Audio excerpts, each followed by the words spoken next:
Bismillahirrahmanirrahim. Assalamualaikum warahmatullahi wabarakatuh. Nah, sekarang kita mau bahas tentang perkembangan dalam hafalan anak-anak. Hafalan anak-anak itu tidak hanya dilihat dari kelancarannya ya Maya, tapi ada beberapa aspek. Ada 5 sampai 6 aspek. Yang pertama itu tilawah atau hifdznya. Apa sih tilawah atau hifdznya itu? Segi kelancarannya. Dan di dalam kelancaran juga ada beberapa kategori yang bisa disebut anak tersebut lancar hafalannya. Yang pertama itu kemampuan menghafalnya. Si anak bisa nggak tiap harinya? Kita kan belajarnya tiap pagi jam 8 sampai jam 9 itu hafalan Quran. Hafalannya one day one ayat. Hafalan siadanya sekaligus murojaahnya. Si anak mampu nggak ngafalin dalam waktu 1 jam. Terus kemudian hari selanjutnya kan 2 hari sekali ya Maya tiap kelas itu. Mampu nggak si anak itu memurojaahnya? Kalau misalnya si anak mampu, ya itu tadi kata Bunung juga kan ada kerjasama antara pihak sekolah, pihak orang tua dan pihak lingkungan. Si anak biasanya lancar, berarti di rumahnya ikut dihafalin. Orang tua sama guru berarti berhasil kerjasama. Biasanya ada juga di sekolah hari kemarin sudah hafal, tapi besoknya lupa lagi. Memang kayak gitu mas sistemnya. Kalau awal ayat dipegang, yang belakang lupa. Yang belakang dipegang, yang belakang lupa. Yang depan lupa. Memang kayak gitu. Jadi harus ada kerjasama antara orang tua, guru dan juga masyarakat. Masyarakatnya kemana? Ngaji, KMD gitu ya. Terus selain kayak gitu ada juga keraguan-keraguan. Kemarin pas di tes, pas ada pengetesan munakosah, itu gak sedikit anak yang sudah lancar bisa murojaah, tapi ternyata pas di tes itu ragu. Nanti ada keterangan di rapotnya ada ragu atau harus dipancing. Nah itu kenapa? Itu karena si anak ragu-ragu. Berarti belum sempurna mah, masih 60% hafalannya. Selanjutnya ada di kelancaran itu ada kategori kecepatan. Kecepatan itu nggak bagus pak kalau cepat-cepat bacanya. Mau kemana gitu kan? Harus pelan-pelan. Yang dinamakan tartil, tahfidz itu nggak cepat-cepat. Mau kemana sih gitu? Justru kalau cepat-cepat itu malah salah. Kenapa salahnya? Karena makhrajnya nggak dipakai. Alhamdulillahirobbilalamin arrahmanirrahim nggak bagus. Alhamdulillahirobbilalamin kan enak didengarnya. Nah, yang cepat itu tahu tahsinnya nggak ke bawah, tajwidnya nggak ke bawah, makhrajnya juga nggak ke bawah. Itu dibiasakan kalau ngaji pelan-pelan supaya enak didengarnya gitu. Tajwidnya juga enak, tahsinnya juga sudah betul. Yang kedua ada ketepatan hafalan atau itqanul hafidz. Apa sih itqanul hafidz itu? Yang pertama tidak ada kesalahan dalam pengucapan huruf. Nggak ada, misalnya kayak gini. Kasus yang ditemuin di anak-anak itu bacaan walau itu kebanyakan anak-anak tuh bacanya walabdon. Itu harus diperhatikan karena salah satu huruf itu akan mengubah arti dari ayat Al-Quran itu tersendiri. Jadi nggak boleh, itu fatal.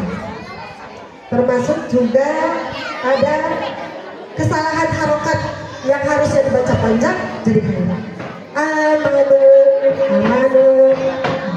tajeri, harusnya kan tajeri dibaca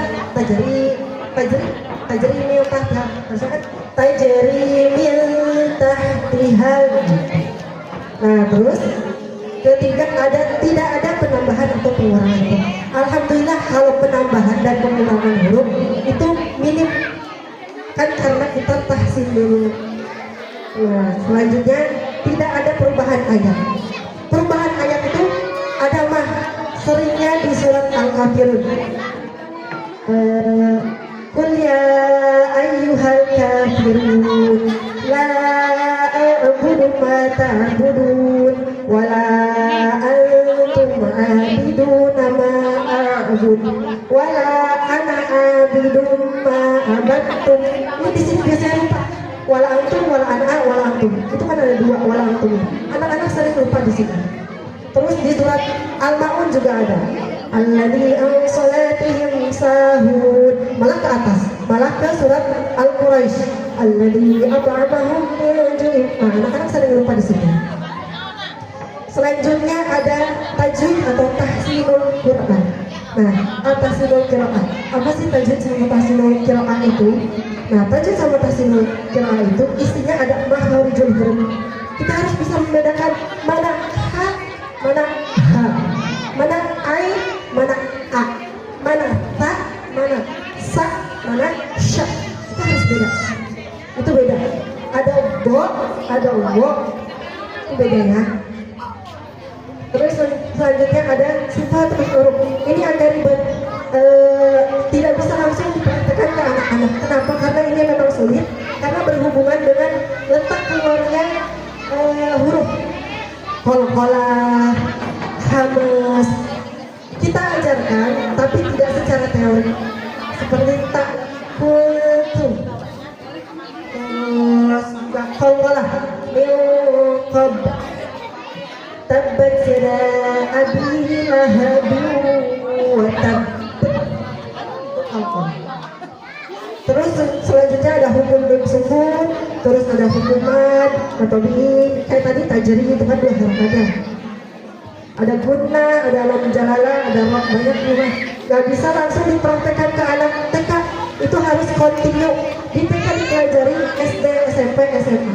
Bahkan waktu saya kuliah dulu di IGI itu tetap diajarkan tajwid itu semester 1 sampai semester 4 itu diajarkan tajwid.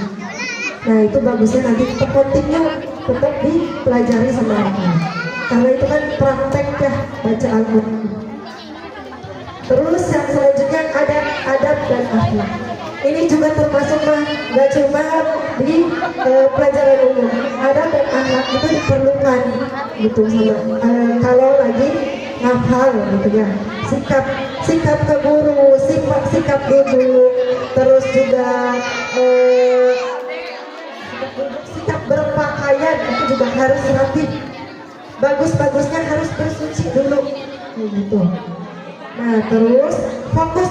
Nah ini mah yang jadi permasalahan anak TK itu, fokusnya kurang, HP-nya banyak dikurangin karena itu mempengaruhi. Jadi duduk tuh nggak bisa diam, memang dasar anak TK ya, jadi memang sulit gitu deh. Kalau nggak fokus, tentu kehafalannya berpengaruh. Coba tadi hafal apa? Tadi surat apa? Surat apa coba tadi? Surat Al-Falaq. Baru ini ya Al-Falaq. Kayak gitu. Jadi harus tetap di pantau HP-nya biar kecerdasan itu. Kasihan kan golden age ya. Sayang gitu kalau banyak-banyak main HP lagi masa-masa emas gitu tuh. Lagi bagus-bagusnya buat ngapa?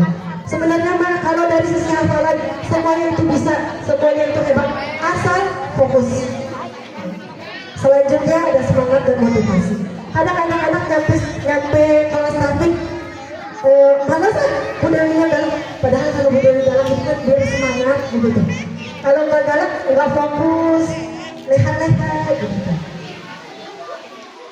Terus yang terakhir ada pemahaman makna.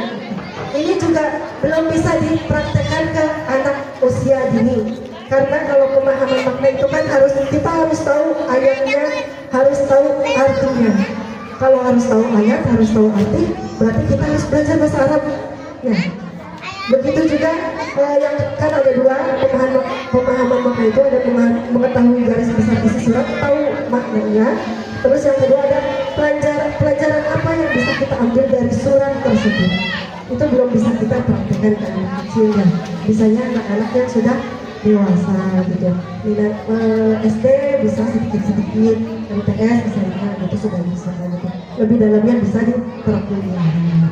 Seperti itu. Jadi ada 5 aspek yang kita nilai, tapi tidak menyeluruhnya secara sedikit-sedikit aja gitu.